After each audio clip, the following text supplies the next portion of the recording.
بسم اللہ الرحمن الرحیم۔ جو کسی کا برا نہیں چاہتے ان کے ساتھ کوئی برا نہیں کر سکتا، یہ میرے رب کا وعدہ ہے۔ تم کسی کا کچھ مت بگاڑو، اللہ تمہارا کچھ بگڑنے نہیں دے گا۔ جب بھی دعا مانگو اپنی اوقات دیکھ کر نہیں بلکہ اپنے رب کی شان دیکھ کر مانگو۔ میں تیری رحمت سے بالکل مایوس نہیں ہوں، یا اللہ بس مجھے میری ہر آزمائش میں کامیابی عطا فرما دے۔ صبر رکھو، ہر چیز آسان ہونے سے پہلے مشکل ہوتی ہے۔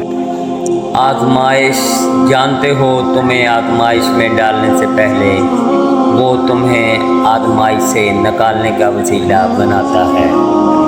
بہت سکون ہے اس میں جسے لوگ نماز کہتے ہیں۔ تم وہ مانگتے ہو جو تمہیں اچھا نظر آتا ہے، اللہ وہ دیتا ہے جو تمہارے لیے اچھا ہوتا ہے۔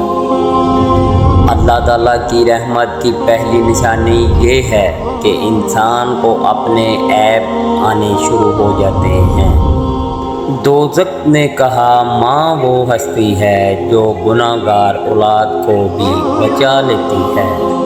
جنت نے کہا ماں وہ ہستی ہے کہ جو مجھے بھی قدموں کے نیچے دبا دیتی ہے۔ آزمائش میں اللہ اذیت دینے کے لیے نہیں ڈالتا بلکہ کچھ سکھانے کے لیے ڈالتا ہے۔ جتنی جلدی سیکھ جاؤ گے اتنی جلدی وہ دور ہو جائے گی۔ حصول علم کے لیے دل جمی درکار ہے، اور دل جمی معلومات کے بڑھانے سے نہیں گھٹانے سے حاصل ہوتی ہے۔ کامیابی اس رنگ برنگی دنیا میں خود کو اللہ پاک کے رنگ میں ڈھال لینا ہی اصل کامیابی ہے۔